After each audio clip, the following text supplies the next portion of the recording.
Everybody, welcome in this new day, new morning of webinar in the framework of Star Cities project. So yesterday we talked about governance and river tourism management, and today we will propose you a very rich morning of presentations of good practices, operational good practices dedicated to collaborative projects and actions. The idea of this full morning is really to show how cooperation between stakeholders, destination management organizations, and all the ecosystem along the rivers can lead to river development by implementing strategies or specific actions and projects.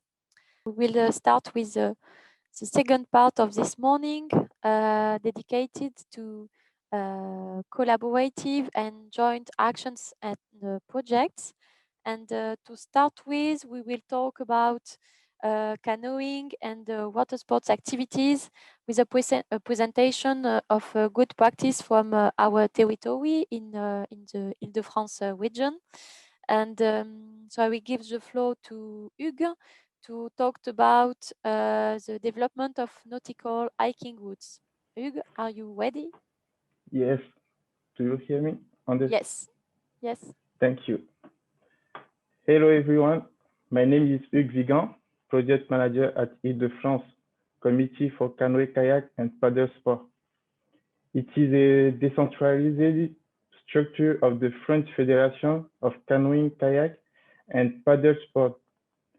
Its principal mission are to promote, teach, and manage the practice of canoeing, kayaking in the Île-de-France, also to protect the environment and the environment for its practice and others.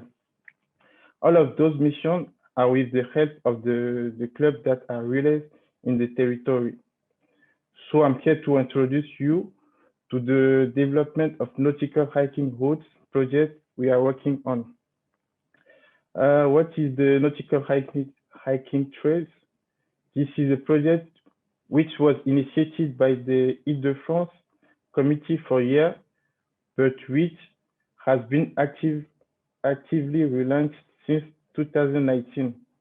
The aim of this project is to develop outdoor activities in canoeing and kayaking in identified, landscaped, and secure areas to contribute to the development of the rivers in the Île-de-France by offering tourist activities through our club, but also to contribute to an improvement of the tourist offer while offering quality services and a good experience for the tourist of the user. To bring out innovative solutions by digital technology, by making our activities better known with the new technology. Next, thank you. The challenge of this project that we are carrying are concretely to showcase the natural heritage that we have on the territory and the seat of the 2024 Olympic and Paralympic Games on which we are located, to strengthen the image and the attractiveness of the territory with quality offers that stand out for their originality, encourage and promote a quality tourist policy in order to provide enriching service, and also support nautical structure for the proposal of quality offer and content, and to finish to support them for the economic development of their activities, but also for the territories. Next slide, please. Thank you. The development of this project involves two themes that we have identified, but which are not necessary in the other established. The first is digital development, with the establishment of the digital platform that brings together all these practice spots that will be identified and secured and the production of content to promote sport by virtual reality, whether at open door, forums, or any events.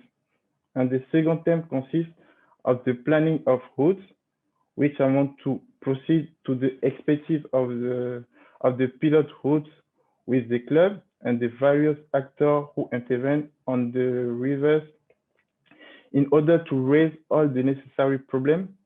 Then the installation of road signs on the water and on the banks, but also any work to be carried out to secure the route and direct people in complete autonomy and without danger on the water. The partner identified. We have different types of partners that we have identified with whom we are already working, and other that we have to approach soon. They are the Canoë-Kayak Club, which are really the head of this project, which are on the ground and which facilitate the rise of information and for information regularly. The local authorities with whom we work to better intervene in the field and which are important for carrying out work and installing signs in the areas identified. Tourism stakeholders who have strong skill in communication and technical promotion of activities, which will allow us to highlight our achievements. Other sports with which the ultimate goal is to combine activities in order to offer diversified offers and extra sport partners that we hope eventually integrate into a network such as restaurants, hotels, houses, and many more. Our funding. Our main funding that we have obtained comes from regional call for projects and departments that support this aquatic environment development project, our equity, and other partnership.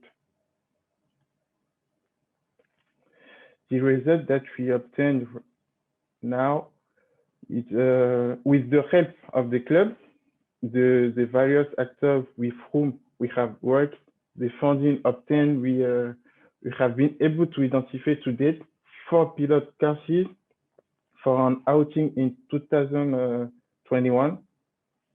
And these courses were selected under various criteria such as attractiveness, ease of access, the presence of the club or a structure of the federal network, but also the support of local communities that are ready to develop river tourism on their territory.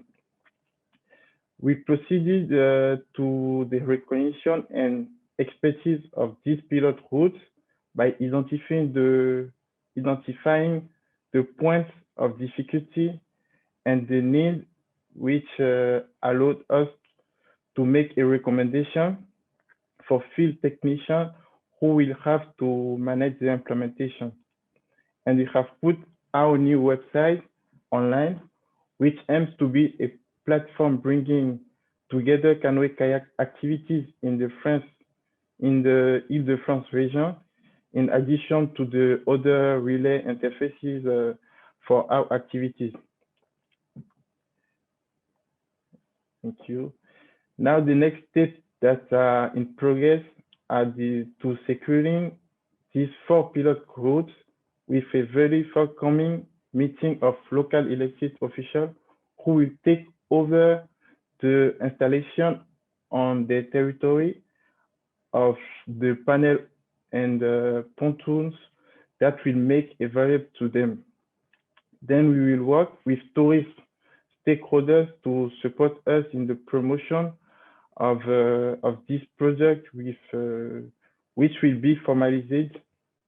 Then the training of our club to get them to professionalize, support them in obtaining the Nautical Trail label, which is trademark, which is registered by the French Federation of Canoeing, Kayak and Paddle Sport, and which is an ecotourism offered by paddling at the national level. Develop other routes in other departments in the region, seek out other partnerships for common goal. And to finish, I will let you discover a promotional video that we made on one of our routes. Thank you for your attention. Thank you, Hugues. Maybe I take the opportunity to ask you a question. Can you, to be more concrete, say us how many kilometers, for example, for this route on the Petit Morin, how many kilometers are planned to be secured, etc.? In the video, 10 kilometers. Okay. And you can do it in like 3 or 4 hours if you take time to take to go to restaurant and take the route after. Okay, so all the 4 pilot routes are the same, like around 10 kilometers? Yes, or? around 10 kilometers, 11 or 12. It is around 10 kilometers. Okay, thank you. You're welcome. Do we have other questions? There is a question from Clea. Do you have any ideas about how to secure this 10-kilometer route, and what about the planned costs? Yeah. To secure this kilometer is essentially to the panel we have to the route and to direct people, because in the river we have private the water, we have private and public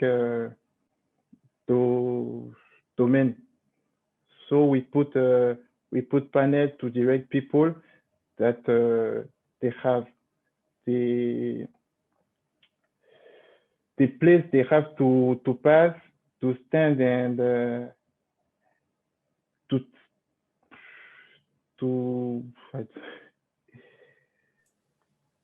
if you. Do you want us to help you if you want?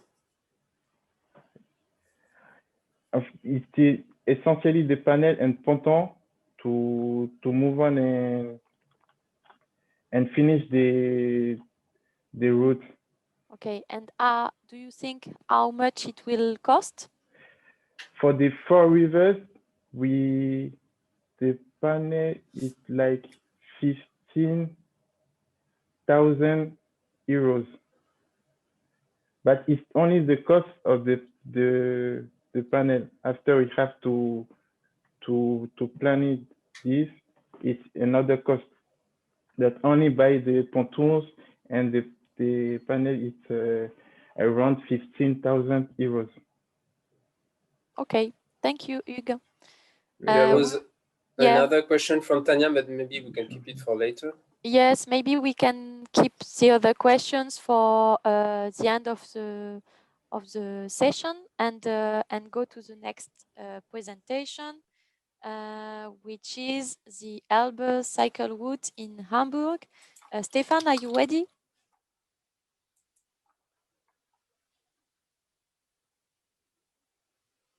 Problems with my. Do you hear me now? Yeah. Ah, great. I had some problems with my Zoom account. Okay, it seems to be good, so the floor is yours. Okay, thank you very much. I welcome everybody from Hamburg. Good morning. Second part from Hamburg today, and I will follow a third, I think. I will present you some information about the Elbe Cycle route. First of all, some words to myself. My name is Stefan Kaiser. I'm one of the 2 coordinators of the long distance cycle path called Elbe route. And so it is my first English presentation in decades, so be sorry with my Denglish, how you call it. No problems. We are not native speakers too, Yeah. so. I know. So you see, the claim is 1,300 kilometers full of surprises, and that is maybe what you expect in the next few minutes. Yes, next, that's great. So let me first rave about the Elbe with some unexpected. It is a river in the middle of Germany, and it's also one of the untouched rivers in Europe. So you have a lot of unspoiled natural landscapes. You have UNESCO heritage and national parks. You have biosphere reservoirs along the banks of the river. So it is a very natural river that is also navigable for ships, but it is not canalized or regulated. So you have the natural flow of the river. Also, you have also you have some vibrant cities at the bank. So you have Dresden in the southeast, and you have Hamburg in the northwest, and these are two poles of the Elbe cycle route that are very important. Okay, next, please. Yeah. This next something I had said. Here you can see maybe one back. Here you can see the blue line. That is the Elbe cycle route, and it is part of a German network. It's called the German Cycle Network, and there are a lot of so-called D routes. We have the name D10, and it is an idea to enable seamless cycle routing across borders, also in Europe.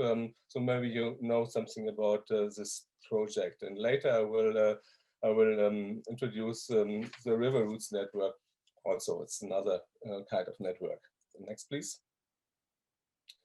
So let me give some facts about the structure of the Elbe cycle route. There are two European countries, Czech Republic and Germany.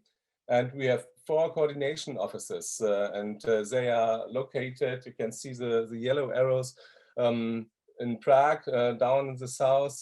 We have an office in Dresden, or in Pirna near Dresden. We have an office in Magdeburg, and my office, my official office is in Lauenburg, and so we have to coordinate a lot between four places, and that depends on the length of this river, and we have 1,300 kilometers in the length, and that's pretty much to organize. And it's not only 2 countries, you have also 7 federal states. In Germany, it's a federal governance, and so you have to organize between several federal states, and you have dozens of administration districts along the river, hundreds of tourism service providers. So indeed, it's a complicated construct, but I try to explain you a little bit. In fact, I'm in charge of this job since 2 months, so sometimes I'm not so deeply in this in this project, but I try to tell you. So next, please. Okay, here you have a map of the Hamburg metropolitan region, and there are a lot of administration districts around Hamburg and also around the Elbe. Next, please.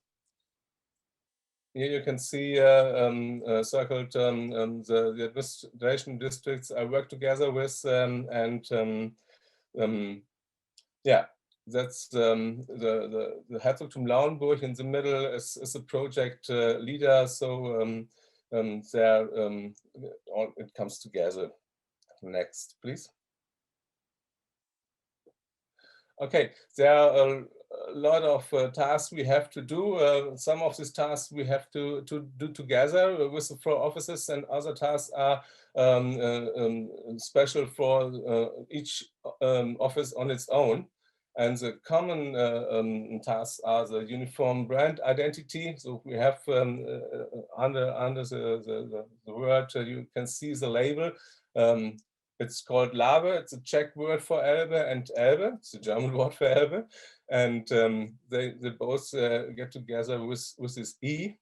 And there's also a uniform signposting along the Elbe River. You can see it on the picture.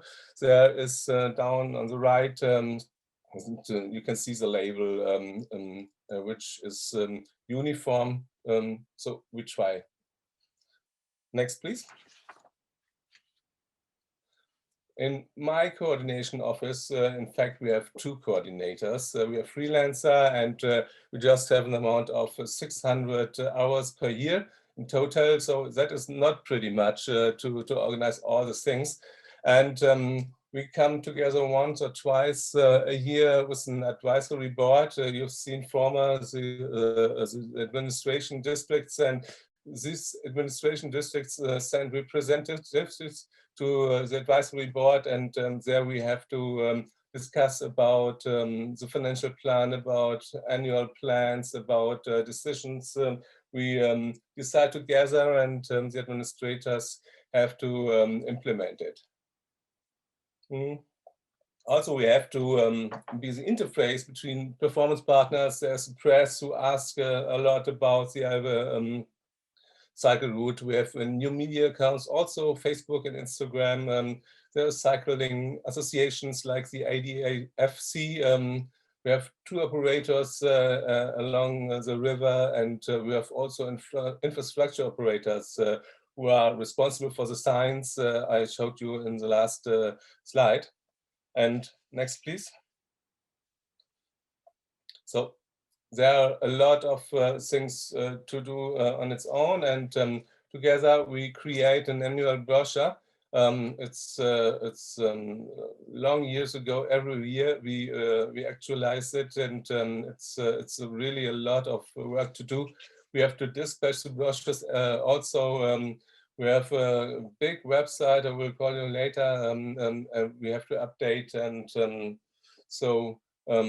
Also, we have to manage complaints. There are complaints, especially about quality of the surface of the route, quality of the signposts along the route. Sometimes about quality of the accommodations. It's also sometimes a problem, and we try to fix it with this coordination office. Okay, next, please. So that's because we are doing it. 5 years ago, there was a traffic count, and this is the result. One of the results: 35,000 cyclists right alone in the northern section of the Elbe cycle route.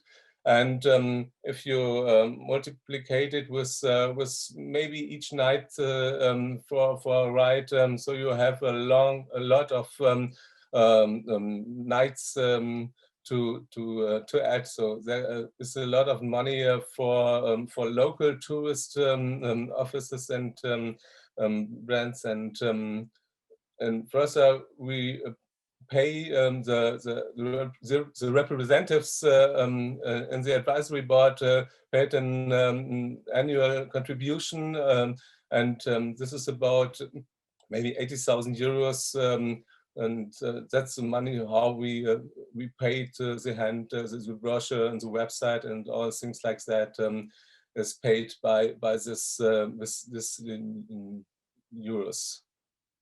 And next, please.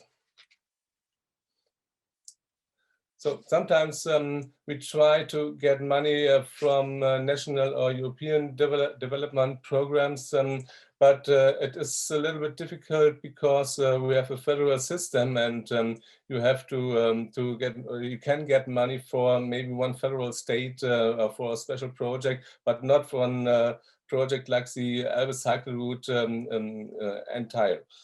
So we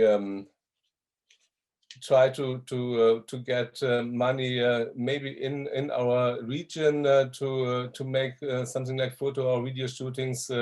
You saw videos in the last in the other no, it's what. Okay, next one, please. Yeah, there's some success we achieved in the last years. So the Elbe Cycle Route is a brand that is well known in Germany, and we have a lot of bike-friendly tourist accommodations and restaurants and something like that. They get a sign like you see on this slide. Next, please.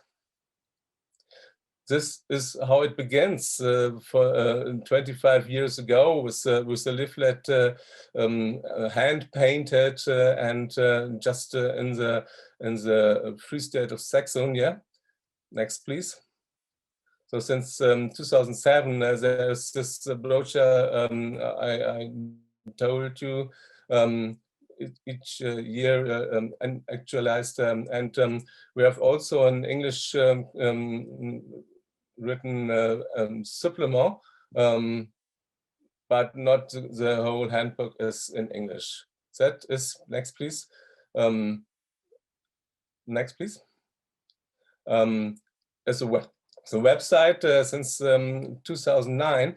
And this is a really big project because we try to put all our tourist partners into this website. You can find the address, you can find maps, something like that, to have a good support on the road if you are biking along the Elbe Cycle Route. And this is also in English, in Dutch and in Czech, because since 2009, we joined together with Czech, and this is a very successful project because the Elbe is very long, and 1/3, I think, of the length is in Czech, and we are very proud that this is a good working international project. Next, please. And so I've called you. The Elbe Radweg was 14 times in a row the most popular long distance cycle route, and so we are also very proud of this. But we have lost this position, and a lot of our partners are very sad about this. And now we come to our challenges. So the next slide, please. This is one of the points we have to manage and to fix, because this is a very important thing for advisory, and we want to come back to the pool position, and so we have a lot to do for it. We have also tried to convince decision makers for local investments. Just in this pandemic time, it is not easy to do this.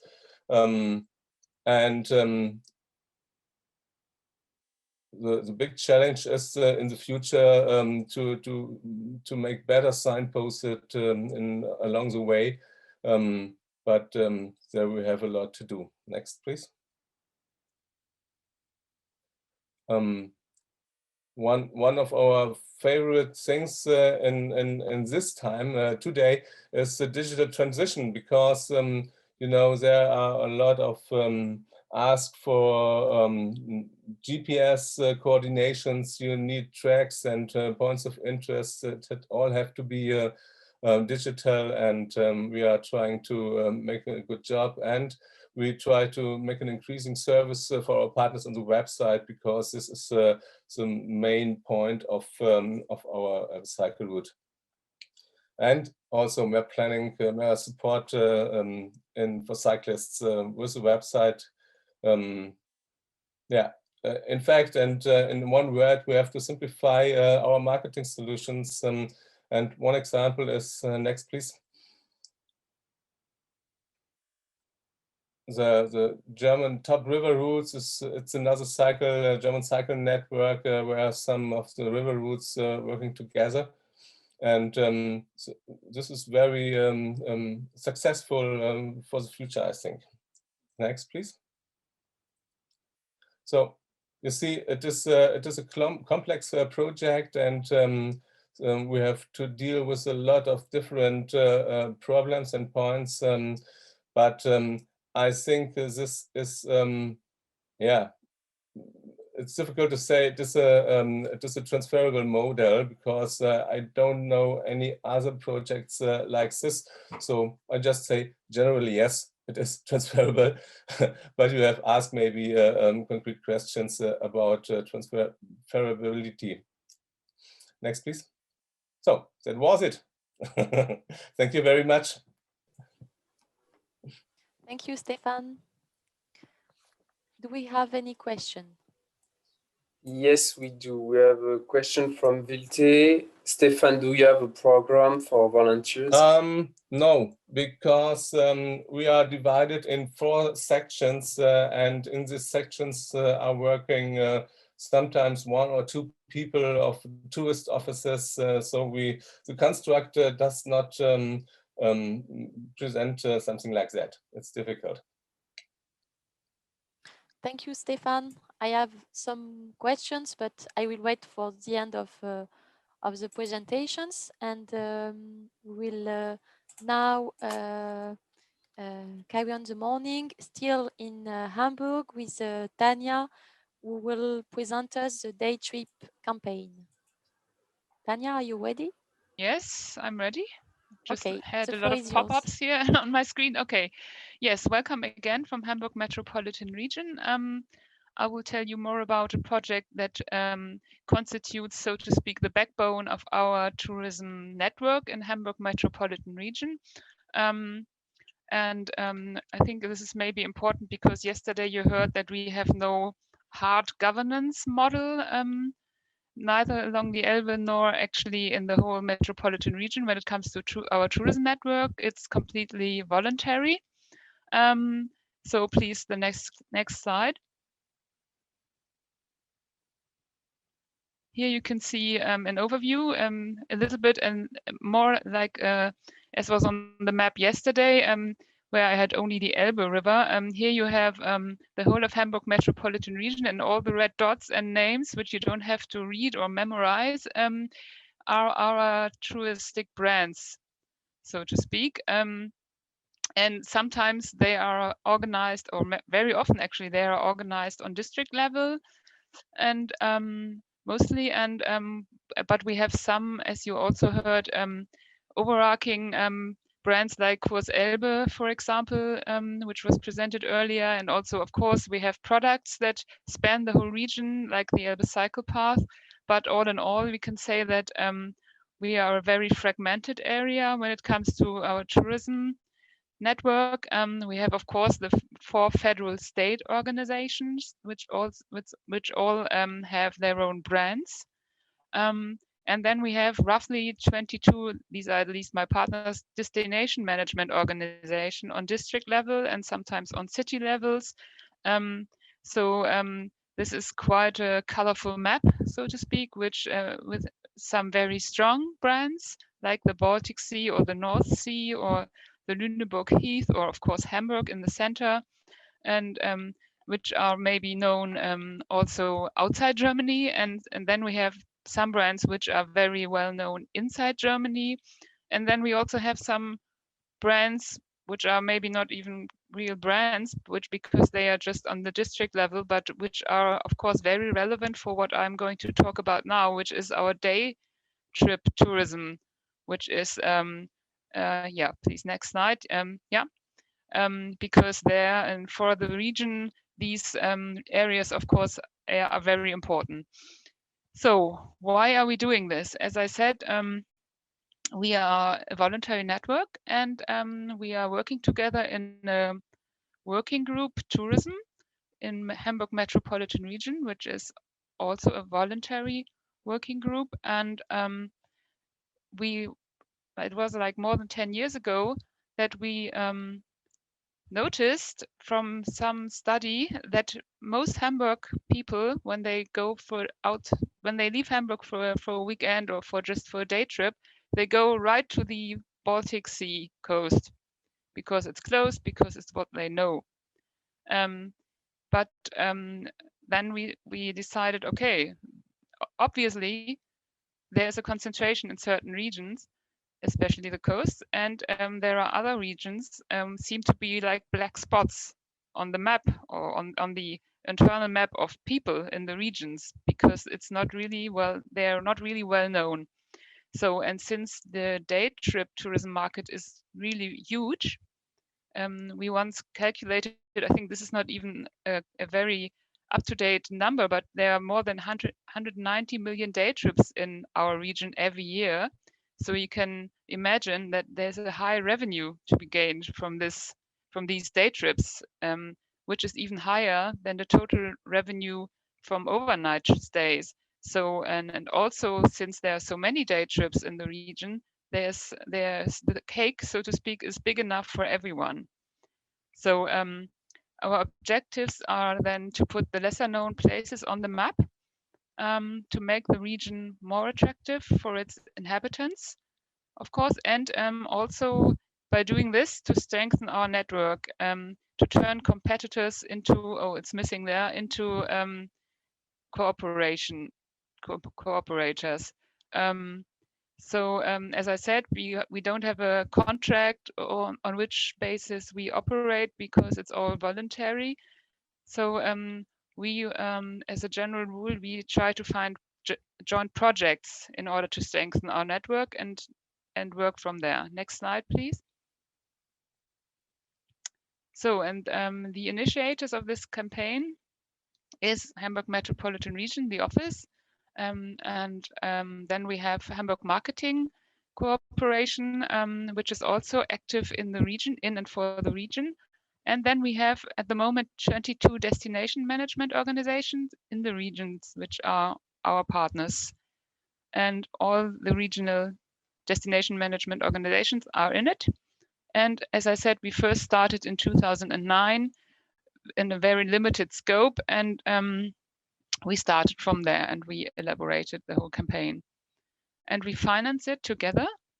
We have 62,000 euros annual budget, which is not really a lot, of which we, as Hamburg Metropolitan Region Office, pay 20,000 euros. Hamburg Marketing contributes another 20,000, and then each partner also pays their share, which is at the moment 1,000 euro per partner.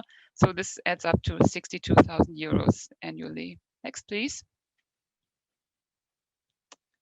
So, and what do we do? As I said, we wanted to put the lesser known spots on the map. And so we do a joint marketing campaign.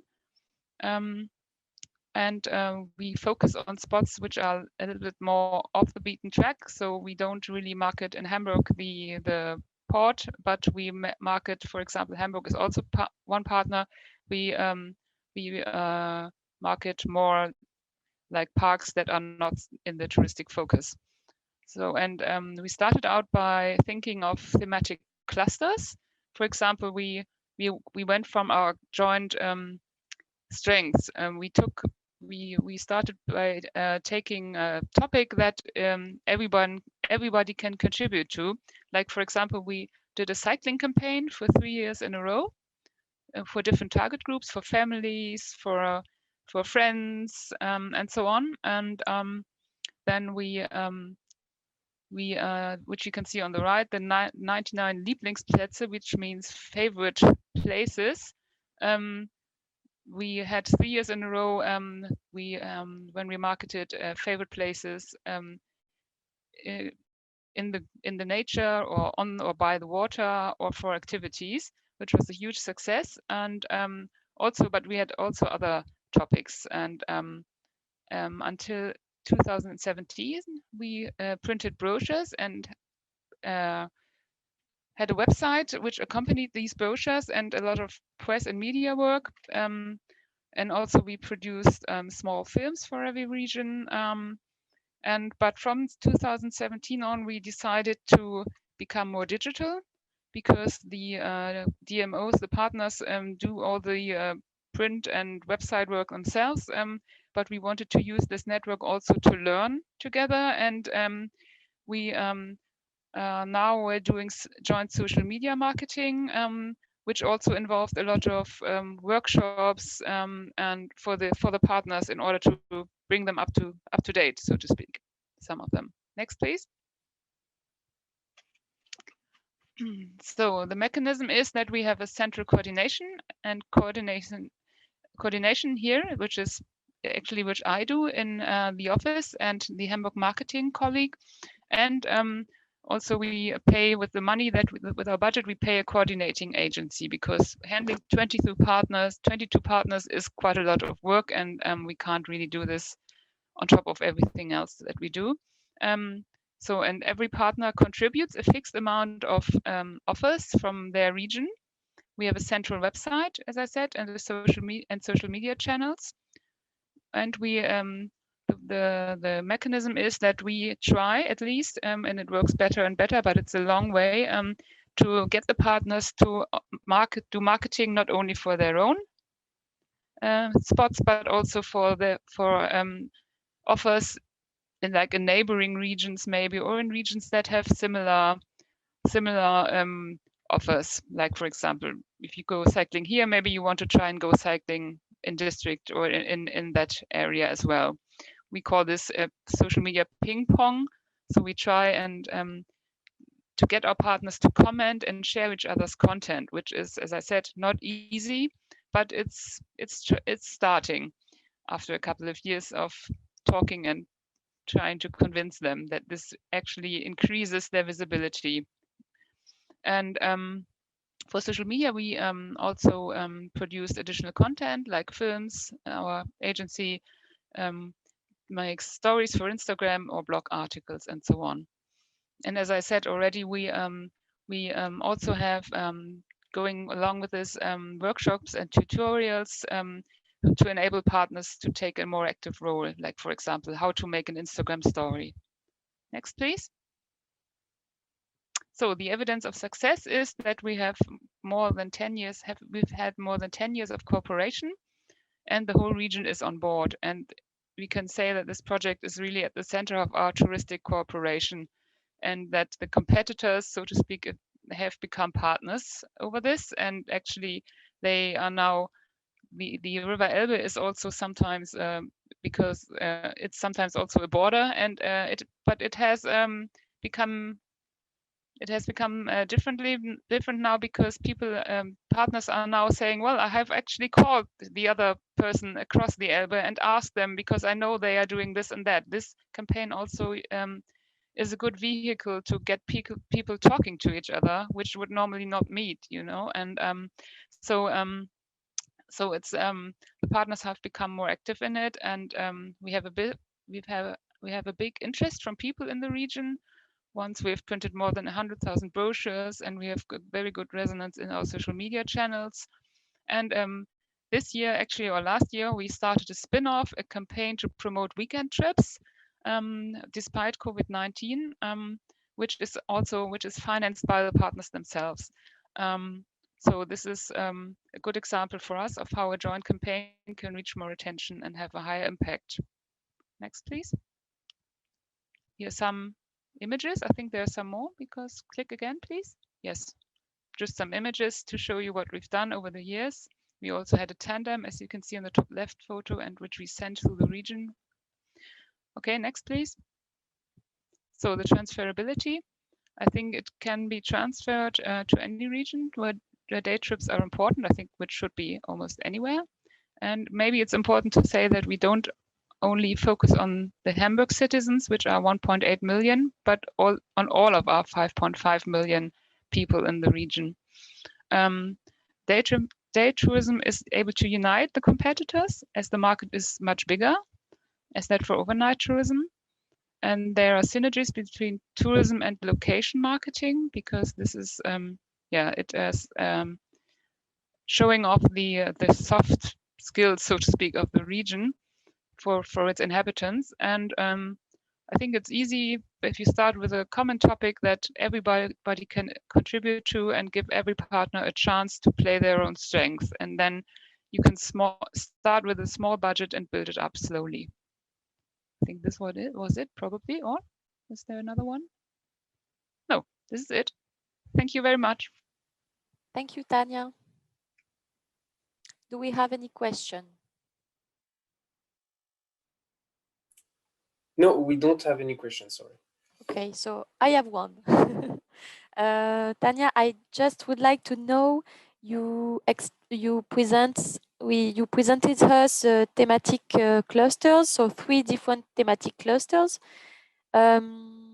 Is there the same topics and clusters since the beginning of the project, or you change it years after years? So it was cycling, the hidden favorite places, and culinary experiences, I think.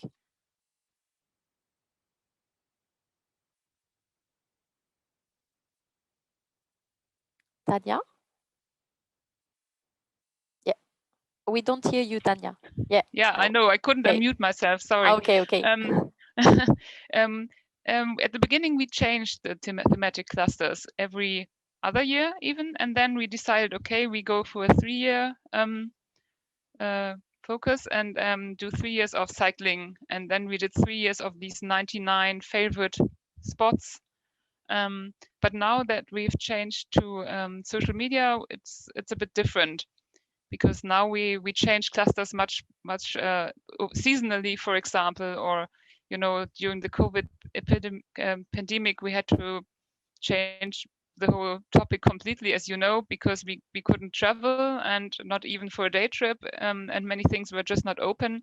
So we are much more flexible now.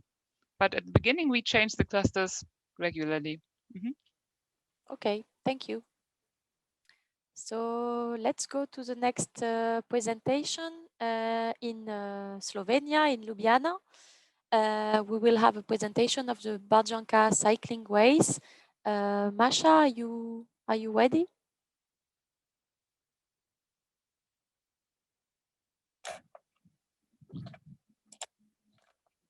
I'm ready. Okay, so the floor is yours. Okay.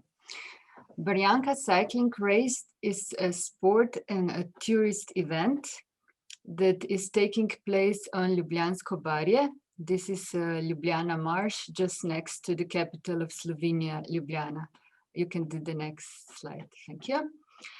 This event evokes memories of the beginnings of cycling competitions when the first races were held on macadam roads.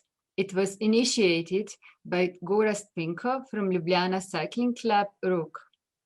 Gorazd Pinko is the director of the biggest cycling event in Slovenia, which is Marathon Franja. It lasts 3 days and covers 7 races. Barjanka is one of that 7 races, the last one. It's going on since 2018, and it complies to the Union Cyclist International rules for road bikes. This event wants to offer a sustainable tourist product to connect all 7 municipalities in Ljubljansko barje Nature Park, local tourist organizations, associations, museums, and caterers. Next slide, please. On this map, you can see the race, which is going on from the capital, Ljubljana, in the old part of the city, just next to the riverbank of Ljubljanica. It starts, and then it goes through Ljubljana Marsh.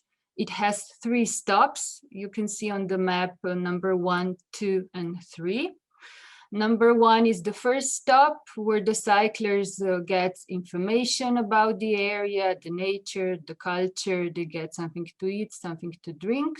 And this is just next to the springs of the river Ljubljanica, a very picturesque area in Bistra. The next info point is next to the lake, nice lake. And the last info point is situated in Ik, which is UNESCO heritage also. Next to it is a pile dwelling area. And the race stops in Ljubljana, in so-called BTC, where is also the seat, one of the partners of this event, BTC City Company. The next slide, please. This event was organized actually by 11 partners.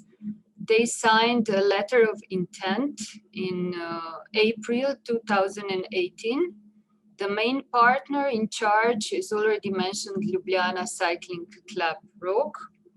Then we have the company BTC City Ljubljana, 7 municipalities, all municipalities that are actually in Ljubljana, Marsh, Ljubljansko-Barje Nature Park, and Ljubljana Tourism.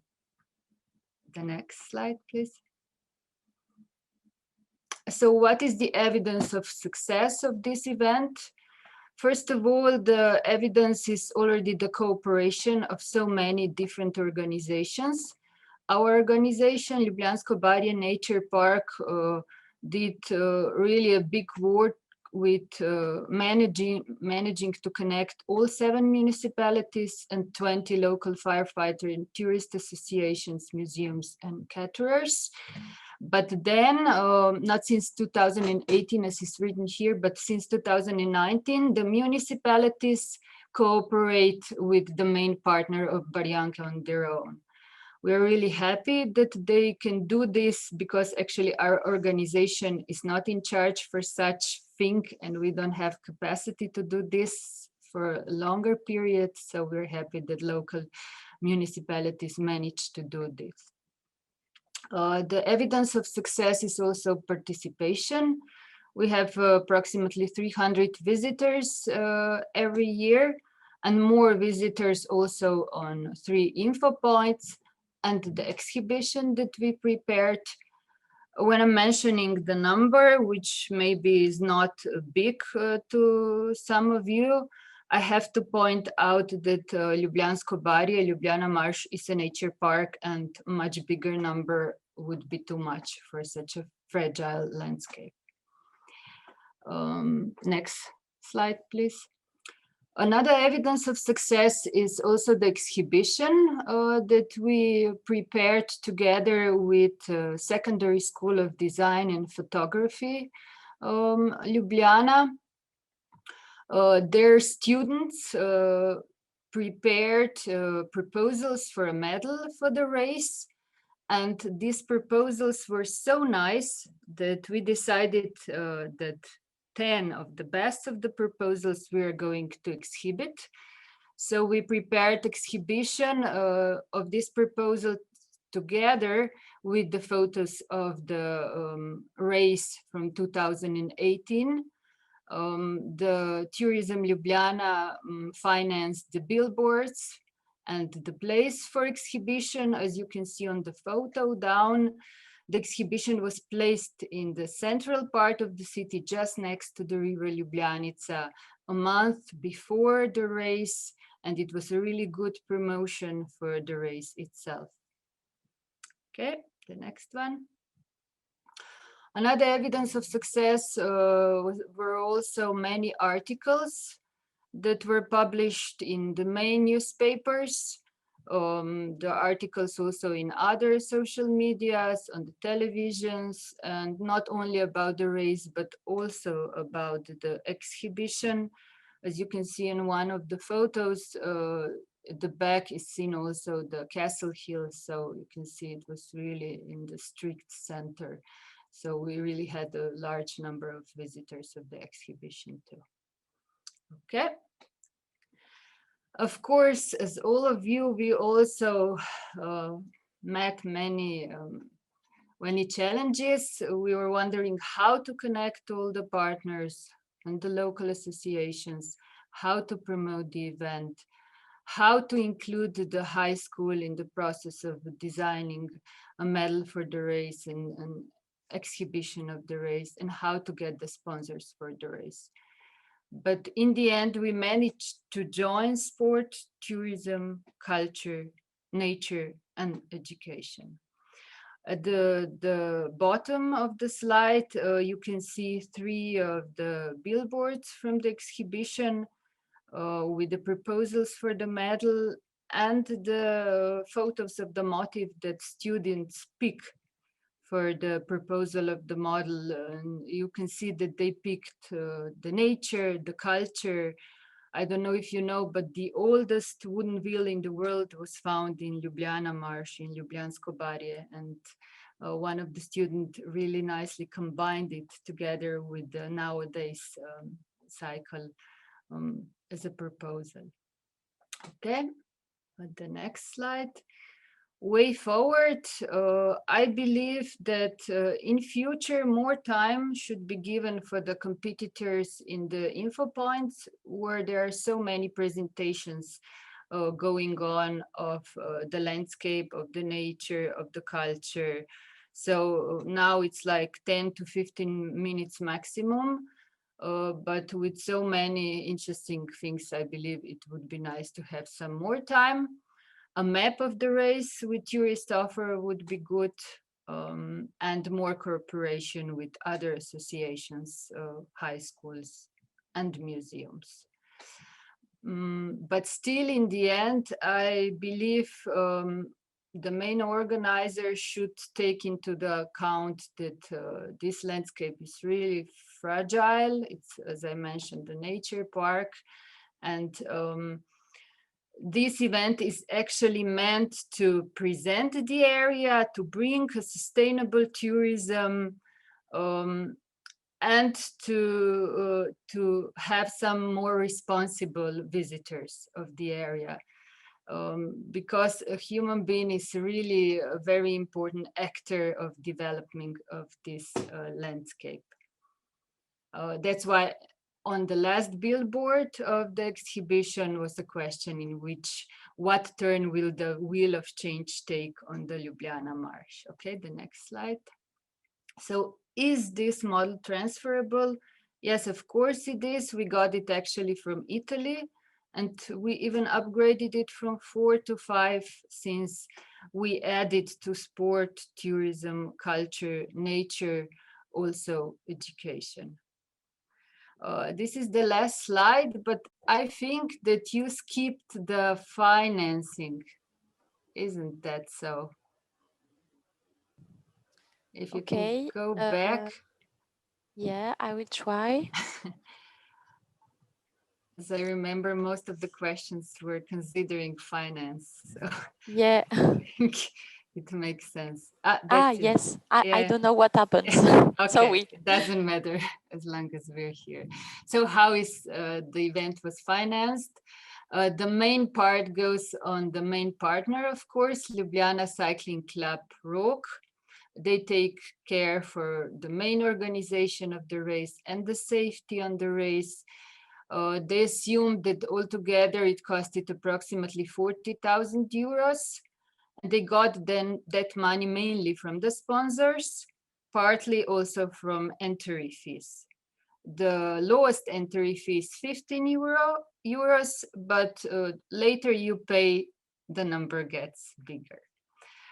They assumed that they needed more than 300 human resources. As you can see on the photo up there, they have a lot of promotional organization events for the sponsors. So through that, they can get the money that you can see and I mentioned. Another partner that does a lot about promotion mainly is company BTC City. They assumed that they needed approximately 12,000 euros for promotion. I have to tell you that we had a lot of articles, events before the race itself. We even have a special tour for the journalists before the race. Of course, we shouldn't forget the 7 municipalities. They take care for their local firefighter associations. which on the race take care for safety in their municipalities. Besides that, municipalities take care for their local tourist associations, they finance them, and these local tourist associations were doing presentations on the 3 info points I showed before on the map at the beginning. Then we have also Ljubljana Tourism. This partner took care partly for promotion and also financed partly the exhibition I showed before. Our organization, Ljubljansko-Barje Nature Park, actually did the big role, especially in the year 2017 and 2018, the big preparation work, the connecting all the partners. That was actually half of my job that I did was this, Barjanka. And in the next years, what we deal with is mainly just presentation on the info points, partly promotion and exhibition. And in the end, we have also already mentioned Secondary School of Design and Photography, Ljubljana. The students and the professors really did a great work with the exhibition. They even designed it and translate the text, which were presented in the Ljubljana also in English. Okay, that's it. Thank you. We also have questions. The first question is from Sarah from Hamburg, asking if you have numbers of spectators and visitors along the route of the cycling race. No. Actually, this is really a young event. As you know, the first race was 2018. 2020 was actually a bit different because of this COVID. But so far not, maybe in future. Maybe in future. Now we don't have the number yet. Okay, and Clea was also mentioning that it's a great initiative to involve the students, and she was asking if these students participate in the race. Yes, we even had 2 students who are taking photos. Okay. Yeah, and actually some photos were also from the students that were presented. Yeah. Okay, great. Thank you. Thank you, Masha. We will now go back to Hamburg for the last presentation of the River Elbe event. Yvonne, are you ready? I am. Okay, perfect. So the floor is yours. Yet another presentation from Hamburg, I'm afraid. I hope I'm not going to bore you. I'm the last in row, so please keep all your energy levels up for the last 15 minutes, so hopefully 10 to 15 minutes. You've heard a lot about Hamburg metropolitan region, the last presentations, and I guess also in other meetings that you had. We do a lot around the river, as you learned, and we have discovered it quite some years ago. And there are all kinds of different networks in the region that work in different contexts. You've heard we have one network that is focusing on the lower Elbe network, so close from Hamburg to the North Sea, to the river Delta, that has started some years ago by a key project financed by us. Then we have this upper Elbe network that Sarah presented today, the Course Elbe, which is kind of the other half of the river in the metropolitan region. We have the Elbe Cycle Path that was presented to you today by Stefan. It runs throughout our region, the whole range. We have the State Trip campaign, which partly based or focused on the river. And last but not least, we have a network that I coordinate. It's kind of a loose network of institutions that are engaged in nature protection or environmental education. So to say, visitor centers of nature parks or national parks that we have, biosphere reserves, museums that focus on natural issues, also individuals who give regularly guided tours about the environment, sustainability, or diversity, all that sort of thing. So here you see in the very first slide, this is one event that came out of this natural environmental network, which was not just one event, but actually consisted, as you can see from the little drops, of several events all along the river. Next slide, please. This was not only organized by us, but it actually goes back to something bigger that is done by Loki Schmidt Foundation. It's a foundation that is doing a lot of environmental protection work practically, but also a lot of work in environmental education and informing the public, engaging into all kinds of work in nature and the environment. And they had, since 2011, they're organizing a regular event, an annual event, that's called Langer Tag der Stadtnatur, Urban Nature Day, which is actually not a day anymore, but a whole weekend, because of its huge success. It's kind of, they came up to us and asked in 2018, would you want to do a cooperation with us? Because up to 2018, they have been focusing on the city of Hamburg. So it's kind of the idea of the event was and is still to discover nature within the city of Hamburg, and also in places that you wouldn't suspect that there's nature at all, or animals or plants, interesting plants. But they have grown ever since 2011, and they wanted to extend even further into the region with the help of the metropolitan region of Hamburg. So for us, that was, for both of us, it was actually kind of a win-win situation. They wanted to extend to the region. Of course, they sought also for further sponsoring, and they succeeded in that. We benefit on the other side from a very well-established brand of this Urban Nature Day and their event management capacities that we in the office don't have. Next slide, please.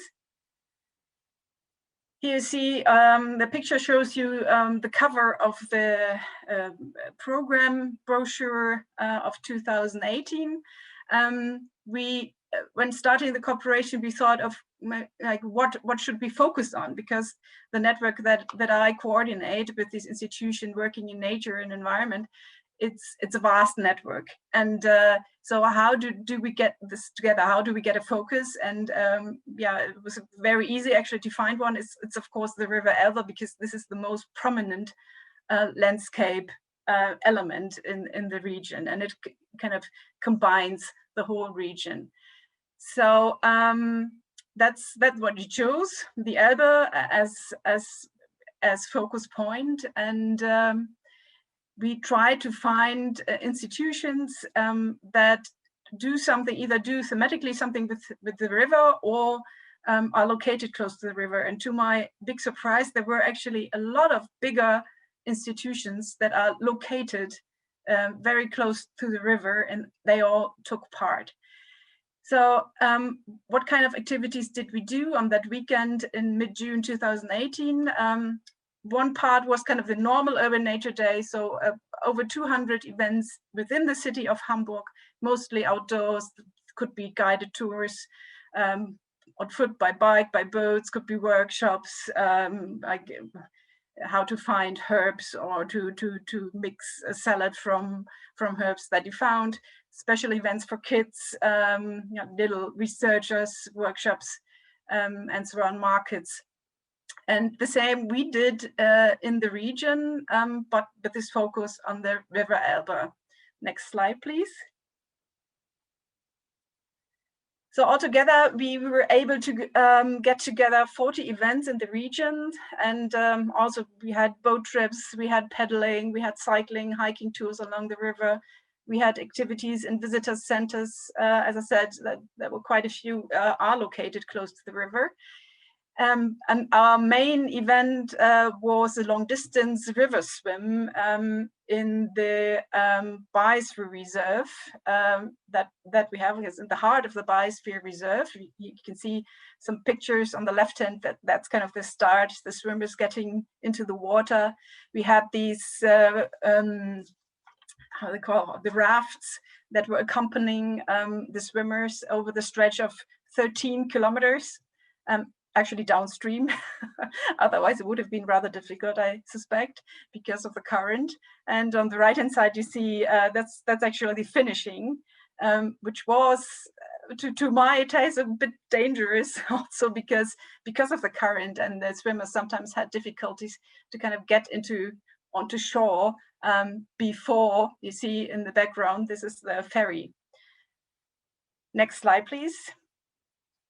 How did we finance the whole thing? Well, the budget of the Loki Schmidt Foundation for this event is actually quite vast. As I said, they have grown since 2011 and got bigger and bigger and bigger. And of course, they have different sponsors, public money, but also business money or private money. Their annual budget is about 150,000 euros for this event. But that also includes 2 permanent staff members who are doing all the organization. They're actually busy full time throughout the year. Once in June the event is closed, they are already busy with starting for preparations for the next one. We topped up this budget by 15,000 euros, and this was mainly for the print of the program. You can see a picture of how it actually looks, the program advertising the different events, and it was for administrative services. So for many events you have to register, and the foundation runs a hotline 3 weeks before the event, and also has a website where you can register. The program, it's up to last year, it was still done in print, and it has a very high number of prints, 100,000, and it's distributed all over the region. So this is why it is so expensive. We'll see how this will change in this year. I'm actually not quite sure, but they have now an app, and I think we will have less prints and therefore less costs in the future. The costs for us were pretty low because, as I said, for us, the 40 events, the organization of the 40 events was based on this voluntary network. And most of them, well, they kind of basically worked for free. Next slide, please. We were quite successful for this 40 events. We had approximately 2,000 visitors. One has to say, though, that about 500 alone went to the open day of a visitor center in the Biosphere Reserve, and 81 of the visitors were swimmers. So, but overall, let's say 1,500 visitors are not bad. We learned that boat and island trips were highly, highly attractive, and you need to register for this, and they were booked out after a couple of days.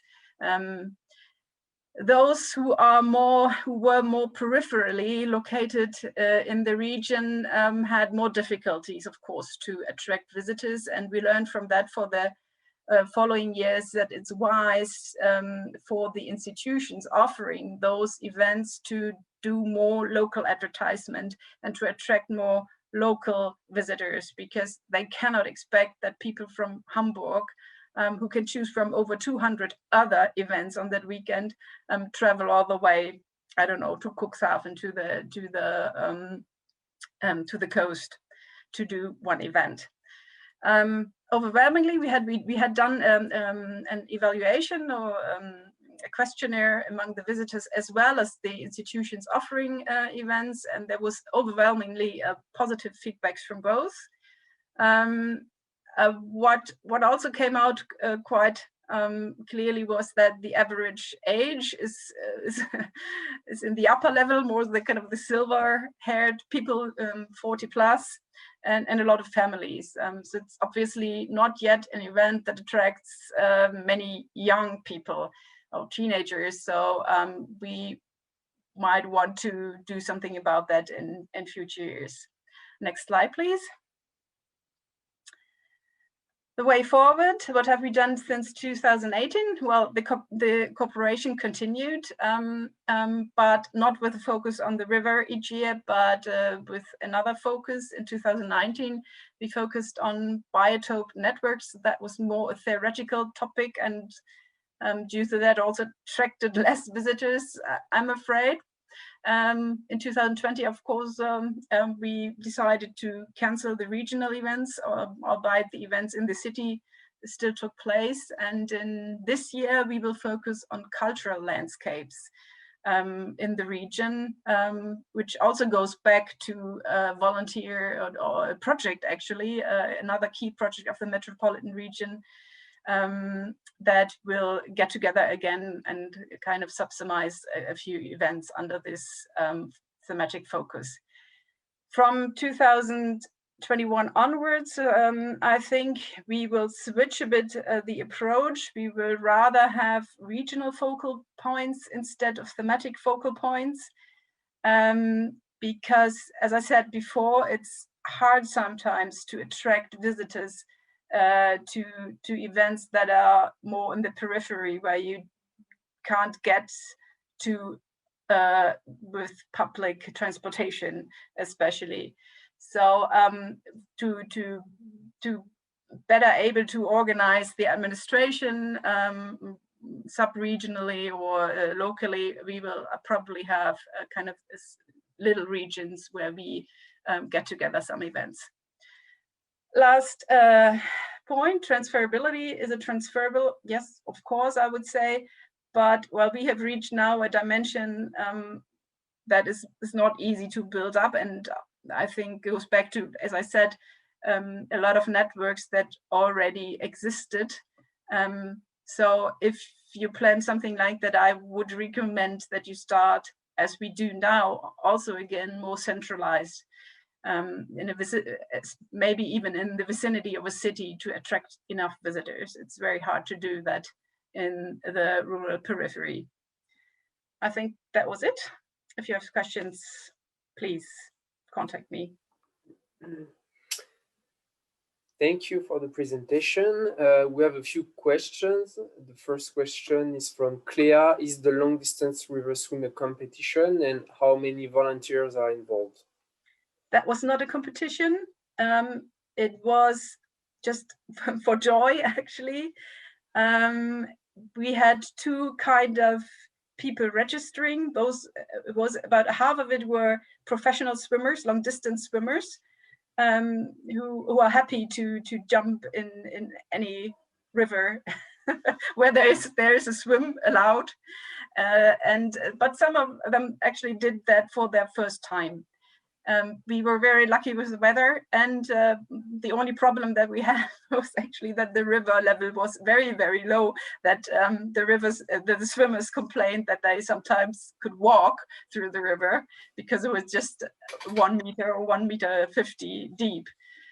The volunteers for this, yes, that was one institution that organized this. Basically, it was 1 or 2 people, I would say. The guy actually is himself a long distance swimmer. That's why he was so enthusiastic about doing it. It was a huge amount of work. I think he won't do it again very soon. It was very difficult, especially with getting permission to do this swim, because I think somebody said it earlier, also in that part, the river is a traffic route. There's shipping. So you need to get permission, you need to get safety measures. You saw in the pictures some boats.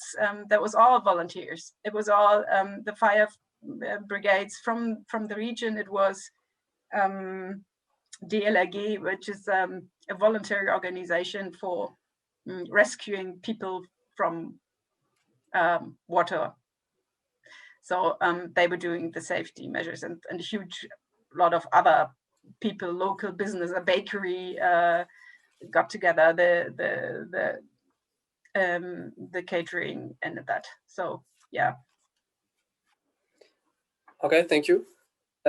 Emanuela is also asking if the participation in initiative is free or to be paid for. In what? The participation in what? I believe exactly? I believe she means participating in the initiative. Do you have to pay for it or is it free? No. We are totally happy if anybody is joining and doing things. You don't have to pay anything for it.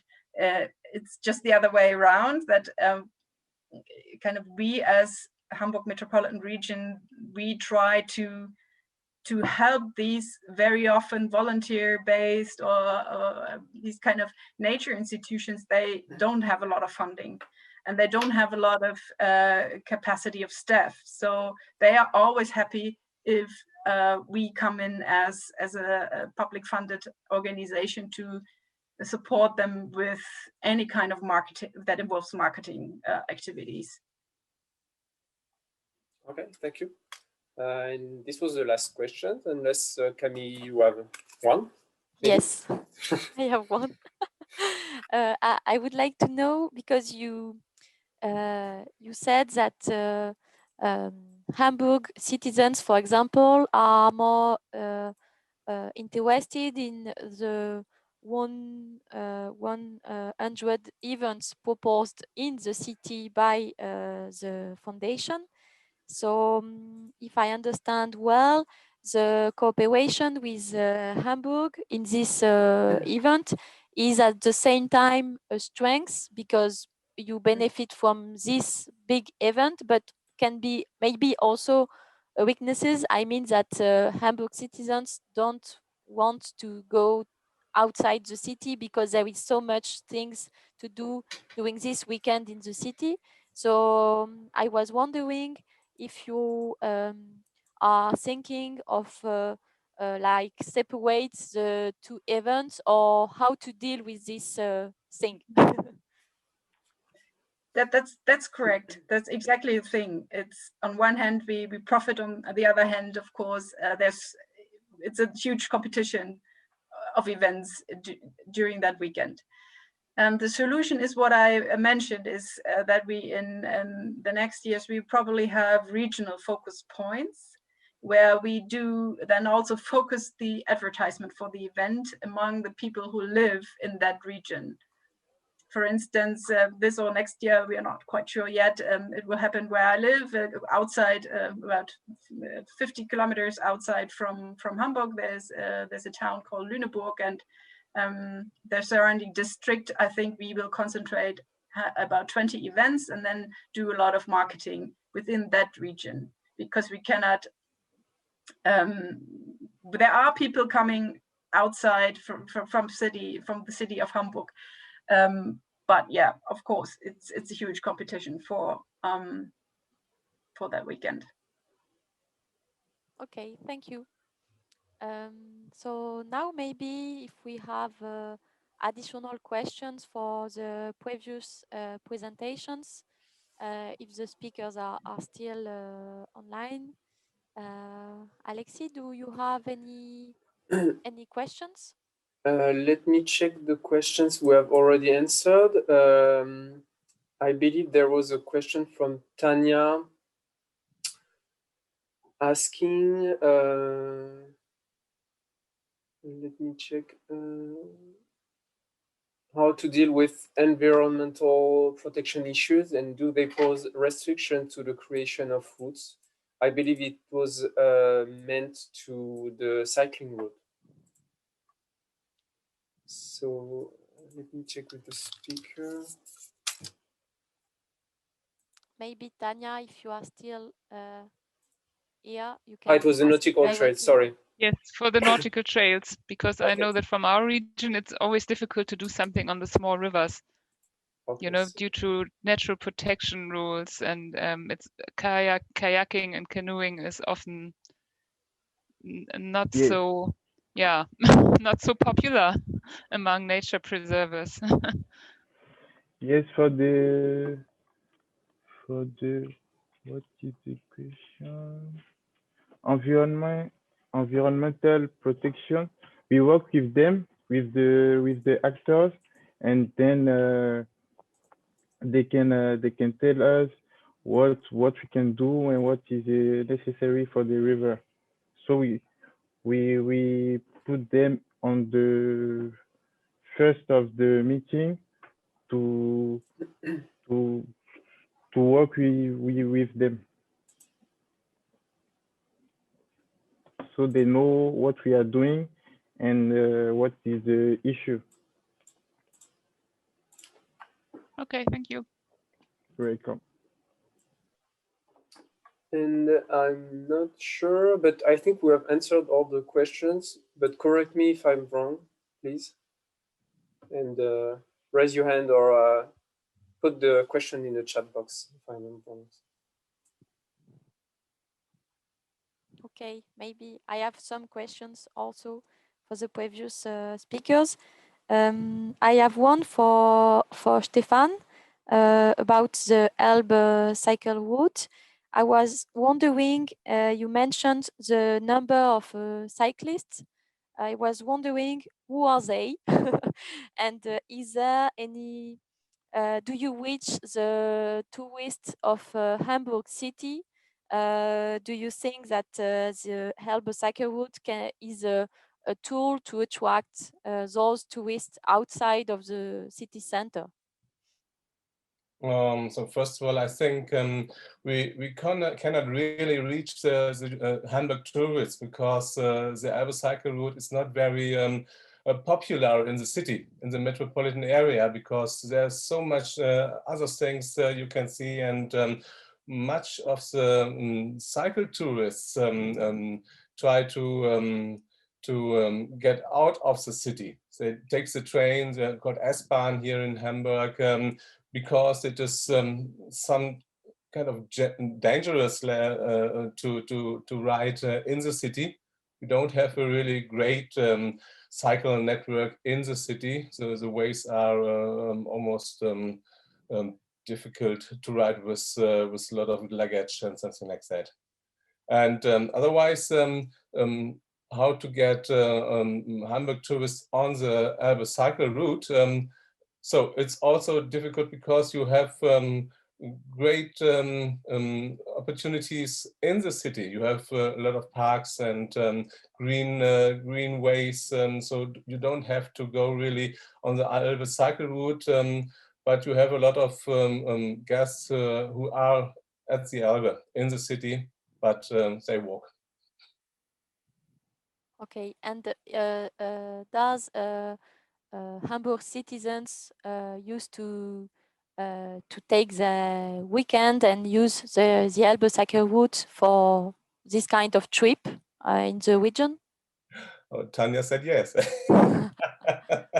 Tanya, maybe you would like to testimony. Yes, I think also Monika from the district of Stade on the other side of the Elbe can also say something. I think the people from Hamburg are not using this Elbe Cycle Route to go on the Elbe Cycle Route, but they're using the route because they want to cycle along the Elbe.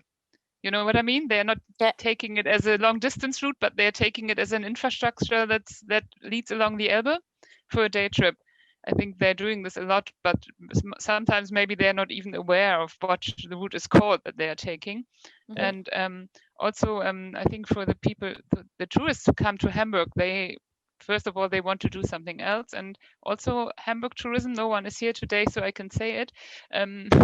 They are not really very active in marketing the Elbe Cycle Route, because for them it's not what counts really. It's bringing a couple of tourists into the city. I think that some people cycle the Elbe Cycle Route and then add a couple of days in Hamburg, but it's not, masses that they used to attract before Corona, before the COVID pandemic, and so I think it's not really their main focus.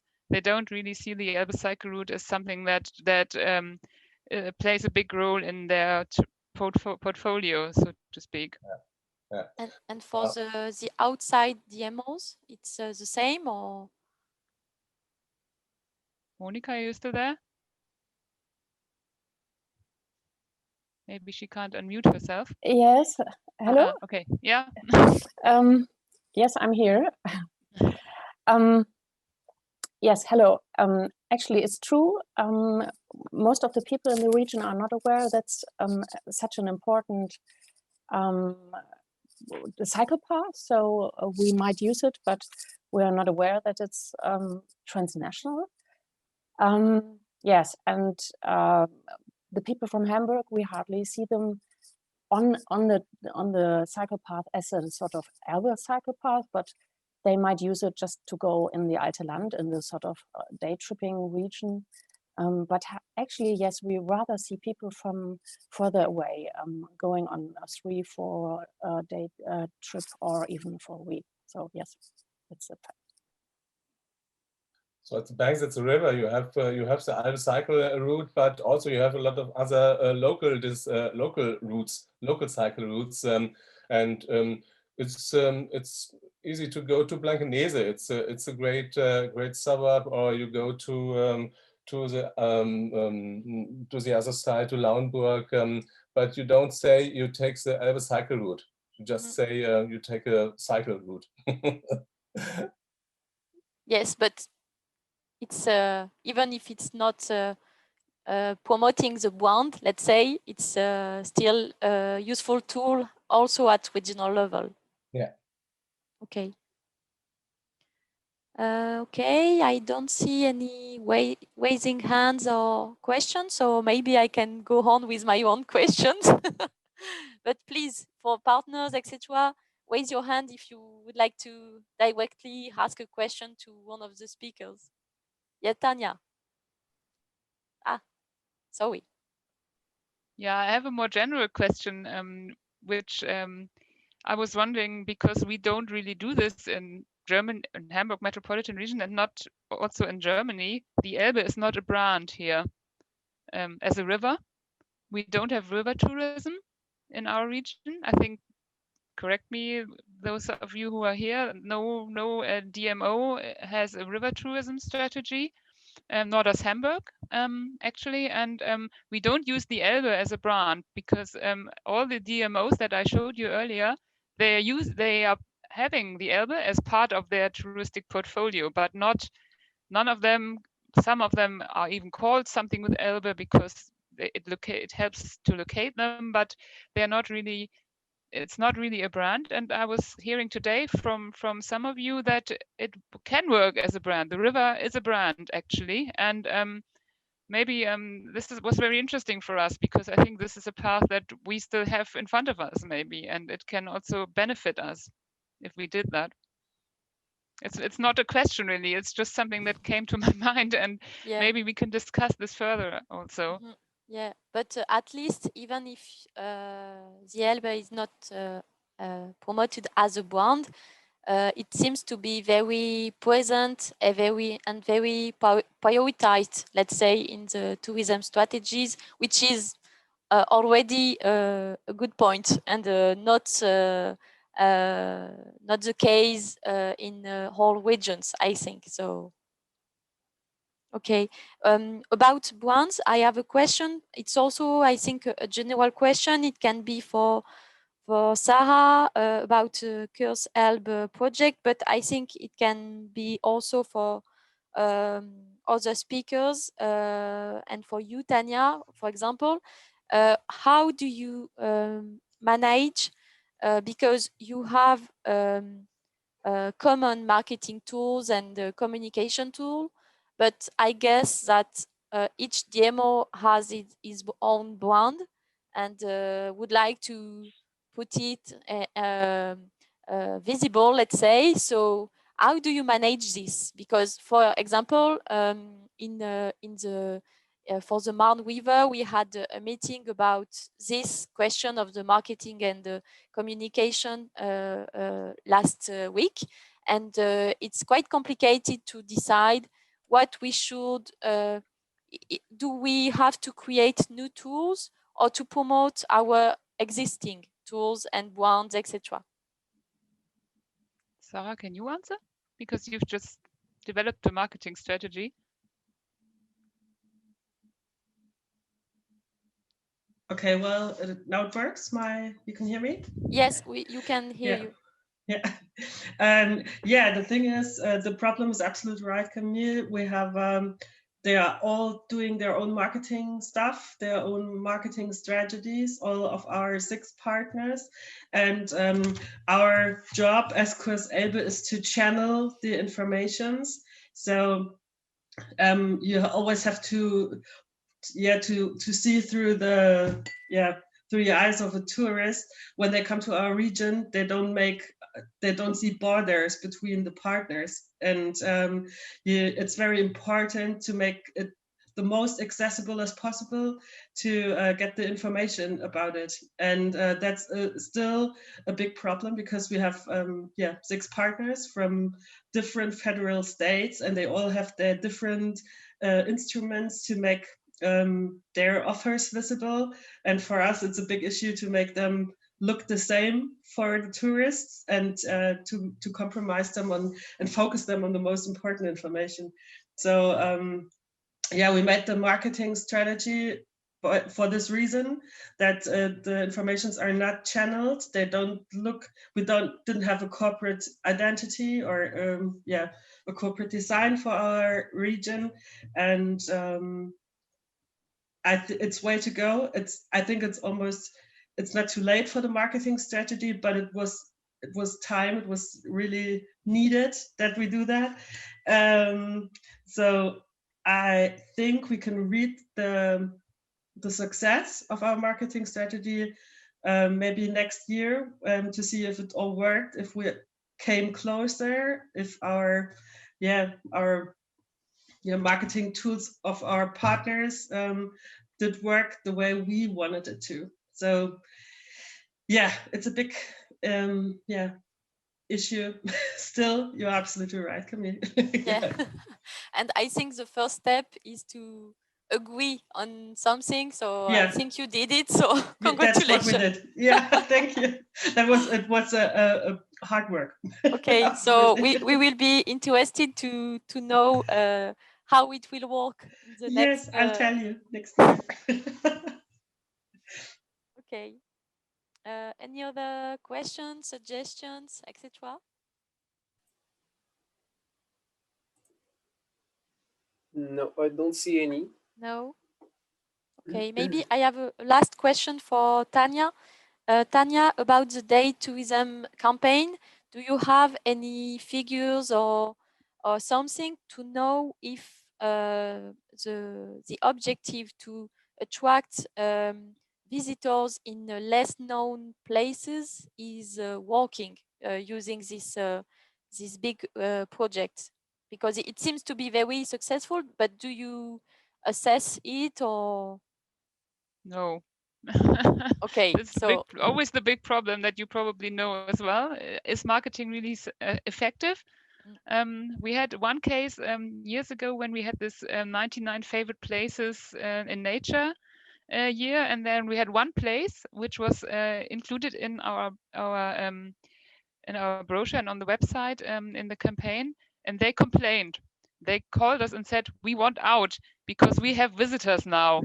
People are parking on our parking lot, and we don't want this because it's only, you can only go there on a guided tour, and of course people don't read this properly and they just go." Yeah. And so we know that it works, but we don't really measure it. No, okay. Unfortunately. And how did you decide the 1990 sites? Well, as I said, we work together with the partners in the region, and they decide which sites they want to contribute for their region, because they are, of course, they know their regions much better than I do. Okay, I was wondering if you, for example, you asked to citizens or something to.